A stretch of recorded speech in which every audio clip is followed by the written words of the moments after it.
From the headquarters of Telesur English in Quito, Ecuador, I am Estefania Bravo. This is From the South.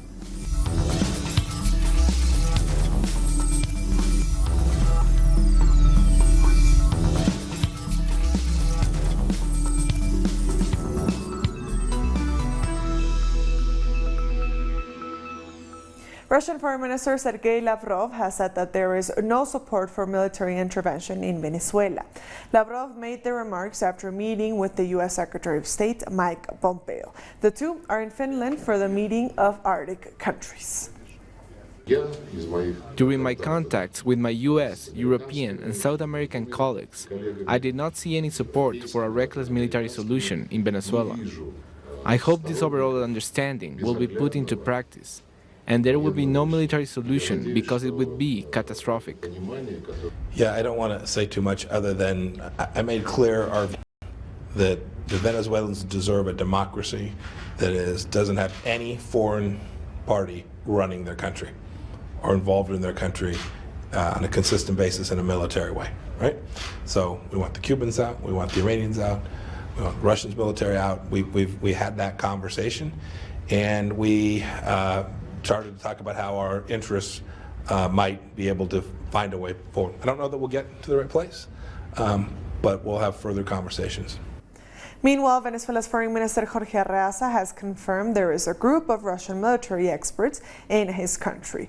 The group aims at further deepening cooperation between the two countries, especially regarding military technology. Arreaza has also set plans to move the offices of state-owned oil company PDVSA from Portugal to Russia are underway. The move hasn't been finalized yet, but Arreaza said the company continues to function smoothly and will participate in an upcoming international forum on oil production.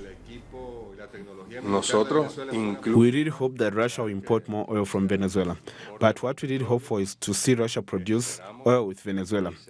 We hope Russia will invest more in our different companies. We have a joint company that can produce more, and we are confident that Russia will have all the necessary resources to invest more in the oil sector in Venezuela, and that this oil will benefit both countries, that the profits of this are shared. We are sure this will happen. Our correspondent in Russia, Hansel Loro, has more details. The Venezuelan foreign minister, Jorge Arreaza, has given a press conference here in Russia where he has said that the U.S. sanctions against Venezuela are a criminal blockade that aim to overthrow the government by making the people suffer. Arreaza also highlighted the more than 5 billion euros that are frozen in the country by international banks that support the U.S. and the 1 billion euros in gold that are frozen in the UK. The Venezuelan foreign minister once again said that the government is willing to have dialogue with the opposition, a discussion that Arreaza already had with his Russian counterpart, Sergei Lavrov, in a previous meeting. Arreaza also said that there is a need to create a special group of countries inside the United Nations that agree to prevent the U.S. from entering Venezuela. At the same time, Russian Foreign Minister Sergei Lavrov and the U.S. Secretary of State Mike Pompeo met during an international forum in Finland, during which Lavrov rejected a military intervention in Venezuela by the U.S., saying it would be a serious violation of international law. We thank Hansel for that report. A report with possible key outcomes in Venezuela was published by the U.S. State Department late last month and then was promptly deleted. It reportedly talks of the United States' role in damaging Venezuela's economy, trying to destabilize the military, and of controlling the opposition. The document is dated April 24th, 6 days before last week's failed coup attempt. The document also claims that U.S. policy prevented the Venezuelan government from accessing international markets and ensured the freezing of its assets abroad. But Venezuela isn't the only country the United States is seeking to intimidate. Washington's National Security Advisor John Bolton has released a statement saying that the U.S. is deploying an aircraft carrier to send a message to Iran. The document cites troubling warnings but fails to clarify these any further. Many analysts have said it is unlikely the White House took the decision to send the aircraft carrier to the region over the weekend. An official Navy statement said the Abraham Lincoln Strike Group left its station for a regular deployment on April 1st.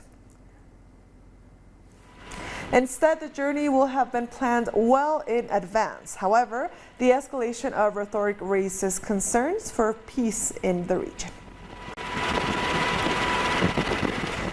During the Bolivarian Congress of the Peoples in Venezuela, citizens can suggest different topics to improve the course of the revolution.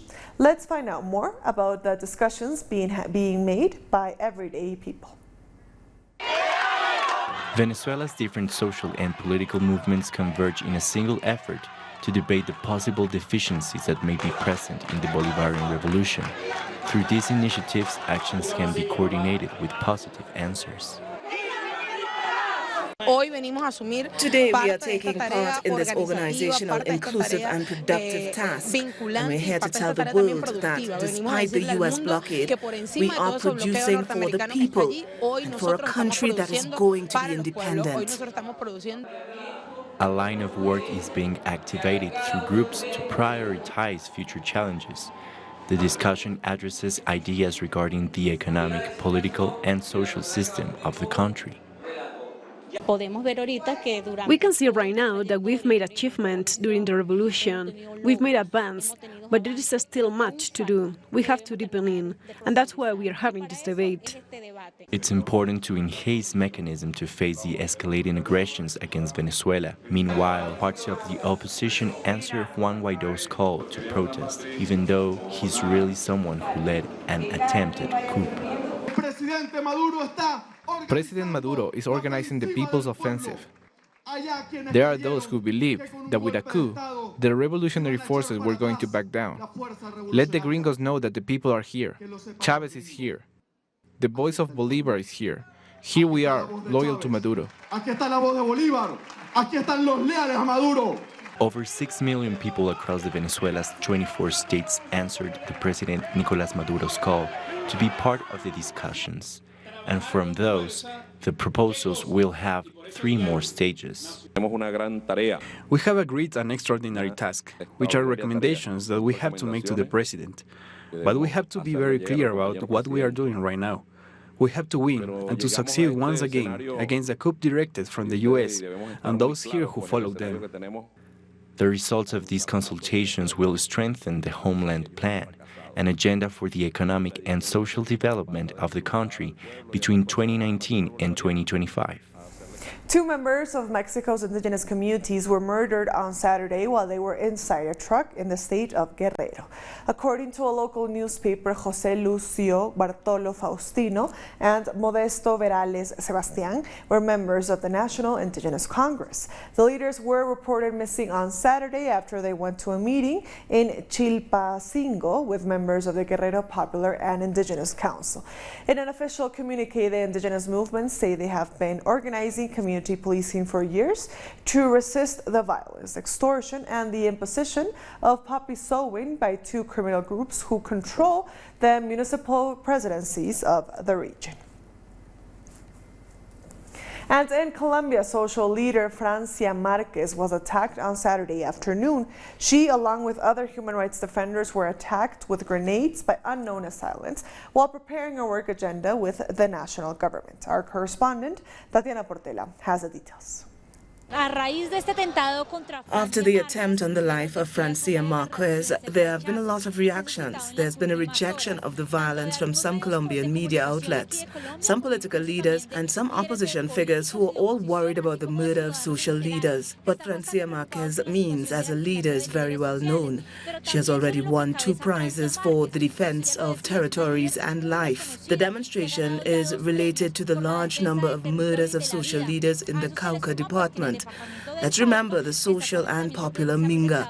Protesters are against President Iván Duque's government, his lack of policies and the guarantees for the protection of social leaders, as was part of the peace agreement which has not been adhered to by the administration. The Duque government has proposed an attention plan, which is not a real public policy, and it doesn't guarantee the integral protection of the lives of social leaders. The plan has been rejected as it means further militarization and also lacks the support of the communities affected by these murders. We thank Tatiana for that report. We'll be back very soon. Stay with us.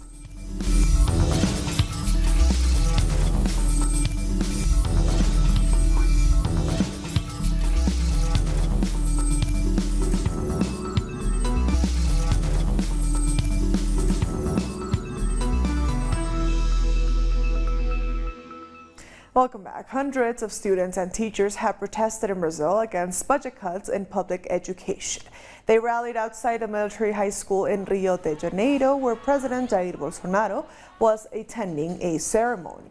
The protesters denounced the 30% cut in public funds for federal education institutions, which were announced by the government last week. The students carried banners that said, quote, "Education is not an expense, but an investment." This government has been repeatedly attacking education by cutting fundings in sociology, philosophy, and now it's attacking the federal institution that produce 95% of university studies that come out of Brazil. This government is promoting a complete dismantling of the country. All that's been built up to now is being destroyed, and it's going to take many years to rebuild everything. So we are here against the dismantling, against this government, and against the cuts in education, science, and technology. An official report reveals that Bolivia no longer occupies the last place in terms of minimum wage in the American continent. Let's find out more about the country's continued economic growth. In 2019, the minimum wage increased by just 3%, as one of the minor readjustments in 13 years of the current administration. But the amount reveals the steady economic growth that the country has enjoyed.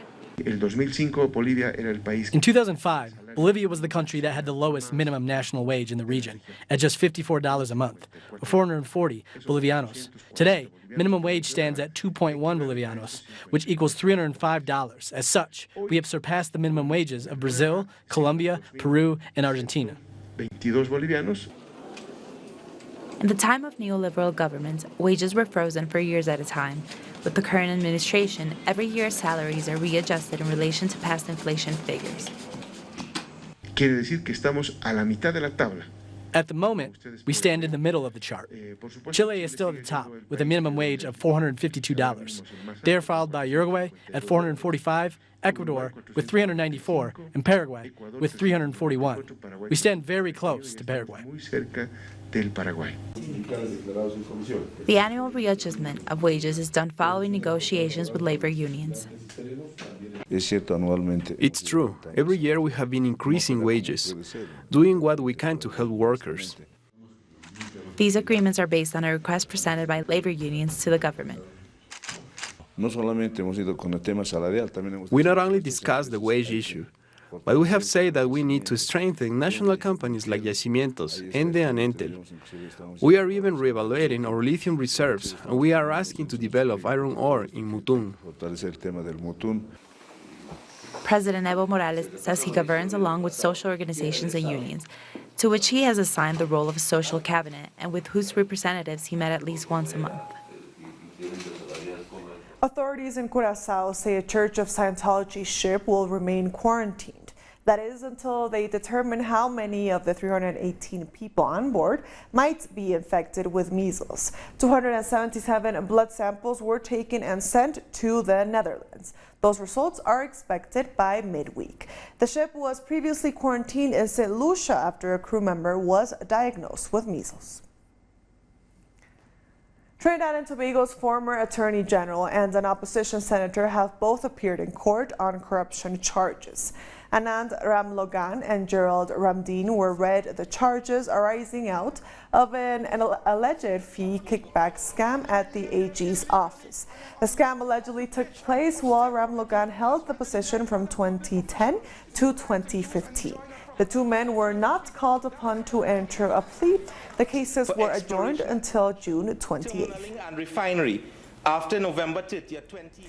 There are plans for CARICOM to go to the Inter-American Development Bank to purchase resources for the region's security architecture and assets. The CARICOM chairman made the announcement at the end of the 19th special meeting of CARICOM heads in Trinidad.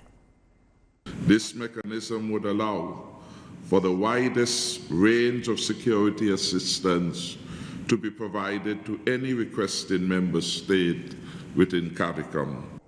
The Caribbean has lost a leading advocate for HIV patients and a prominent medical expert. Antiguan Dr. Sir Prince Ramsey passed away at 76. The physician died at a hospital in Antigua on Friday.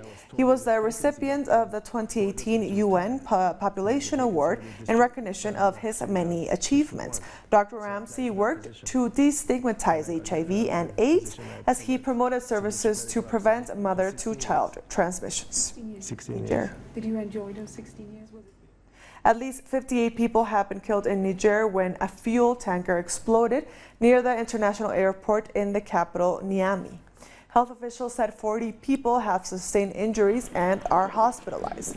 According to witnesses, the victims were trying to collect fuel leaking from the truck after it overturned on railway tracks.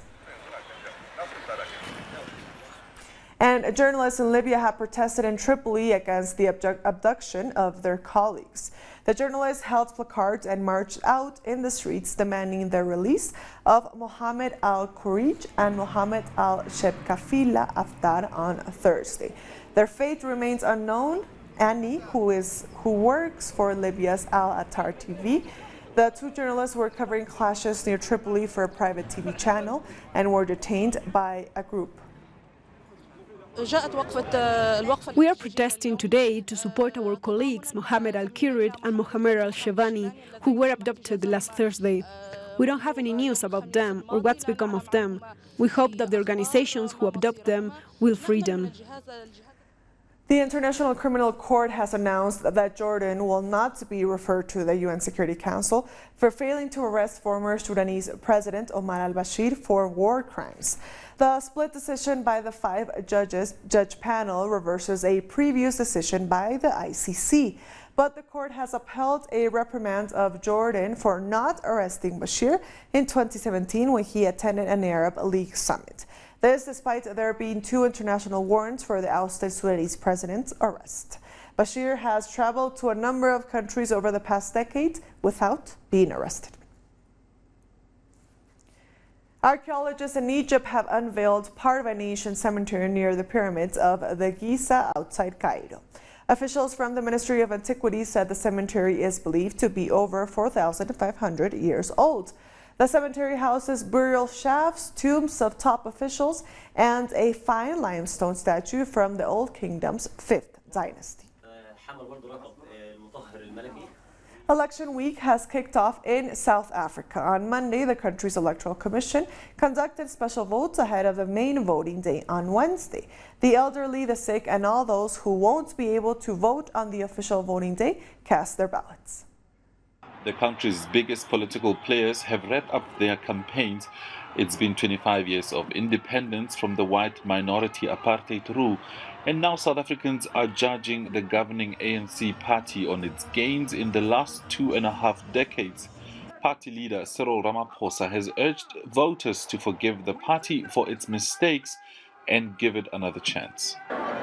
This is a moment where we must choose to return to a path of conflict and anger, of corruption and also hunger, or we can choose to embark on a path of renewal and go forward. The second biggest party in the country, the Democratic Alliance, is convinced it will increase its electoral support after a campaign that poked holes in the ANC's 25 years in power.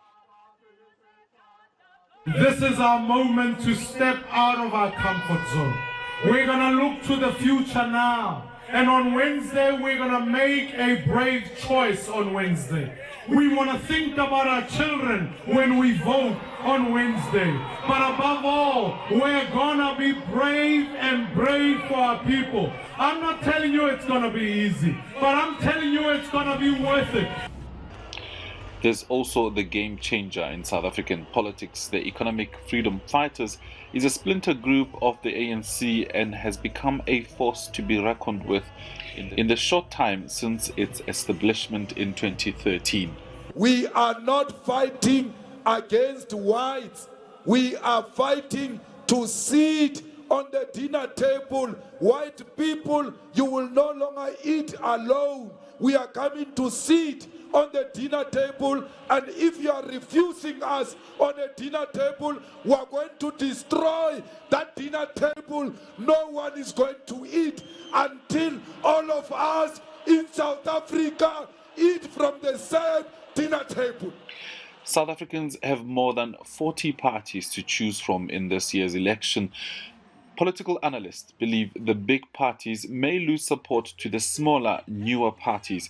With many voters still undecided according to polls, it remains to be seen if traditional voting patterns will change. Matiwa Mahlachi, Telesur in Johannesburg.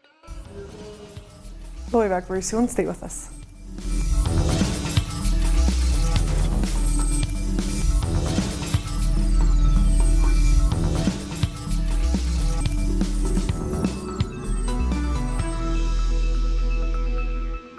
Welcome back. Turkey's electoral authorities have ordered a new election for Istanbul's mayor.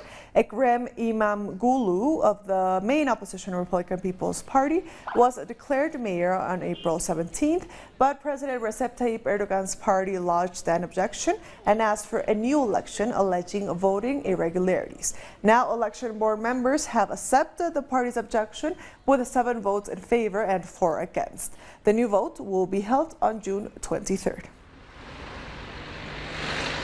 Palestinians in the Gaza Strip are starting the holy month of Ramadan on a somber note after Israeli airstrikes killed at least 24 people. The strikes have also caused extensive damage to dozens of residential buildings, leaving hundreds of families homeless.